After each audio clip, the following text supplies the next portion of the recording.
একের পর এক কাণ্ড ঘটিয়ে যাচ্ছে আলোচিত শীর্ষ সন্ত্রাসী ছোট সাজ্জাদের স্ত্রী তামান্না শারমিন। লেডি ডন হিসেবে পরিচিত এই নারী এবার হুমকি দিয়েছে আরেক নারীকে। তার স্বামীকে পুলিশে ধরিয়ে দিতে সহায়তা করায় তামান্না সহ বিদেশে পলাতক শীর্ষ সন্ত্রাসীরা হুমকি দিচ্ছেন বলে অভিযোগ করেছেন এক নারী। পরিবার নিয়ে নিরাপত্তাহীনতায় ভুগছেন জানিয়ে চট্টগ্রাম নগরীর ৫ লাইশ থানায় মামলা করেছেন তিনি। মামলার বাদী রুমা আক্তার একজন নারী উদ্যোক্তা। তার বিউটি পার্লার ও বুটিক হাউস রয়েছে। মামলার এজাহারে অভিযোগ করা হয়, সাজ্জাদকে ধরিয়ে দেওয়ার পর থেকে তার স্ত্রী শারমিন আক্তার তামান্না সামাজিক যোগাযোগ মাধ্যম সহ বিভিন্নভাবে বাদীকে হত্যার হুমকি দিয়ে আসছে।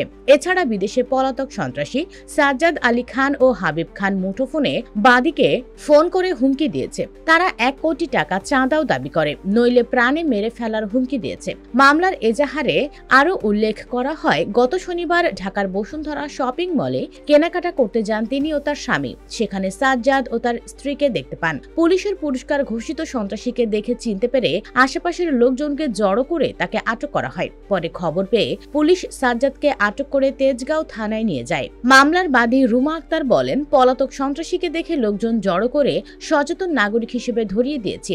এখন আমি পরিবার নিয়ে নিরাপত্তাহীনতায় আছি। আসামিরা হলেন সাজ্জাদের স্ত্রী শারমিন আক্তার তামান্না, পলাতক সন্ত্রাসী সাজ্জাদ আলী খান, হাবিব খান, সাজ্জাদের সহযোগী মোহাম্মদ রায়হান, মোহাম্মদ হেলাল, মোহাম্মদ হাসান, মোহাম্মদ আরমান, মোহাম্মদ ইমন, মোহাম্মদ বোরহান, মোহাম্মদ রাজু ও মোহাম্মদ দিদার। মামলার বিষয়টি নিশ্চিত করে ৫ লাইশ থানার ওসি মোহাম্মদ সোলাইমান বলেন, এক নারী মামলা করেছেন, আমরা তদন্ত করে আইনি ব্যবস্থা নিচ্ছি।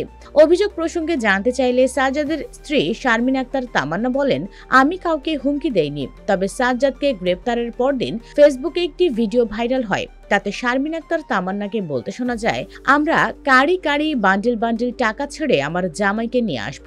যারা এই ঘটনা ঘটিয়েছে তাদের ছাড় দেওয়া হবে না।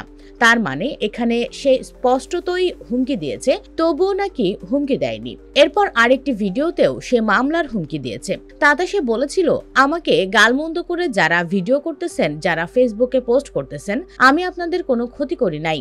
আমি আপনাদের নাম ধরব না, আপনারা জানেন কাকে বলতেছি। আপনারা আমাকে নিয়ে পোস্ট করে কি লাভ? আমি আপনাদের শত্রু না, আপনাদের কাউকে আমি চিনি না। এসব বন্ধ না করলে সে মামলার হুমকি দেয়। এবার আবারও হুমকি দিল। দর্শক, এত কিছুর পরও তামান্নাকে নিয়ে কেন চুপ পুলিশ? সে যেখানেই থাক তাকে গ্রেপ্তার করা হচ্ছে না কেন? কেন তাকে ছাড় দেয়া হচ্ছে? কমেন্টে আপনার যে কোনো ভাবনা জানাতে পারেন। আর অবশ্যই ভিডিওটি লাইক, শেয়ার ও চ্যানেলটি সাবস্ক্রাইব করুন। ধন্যবাদ।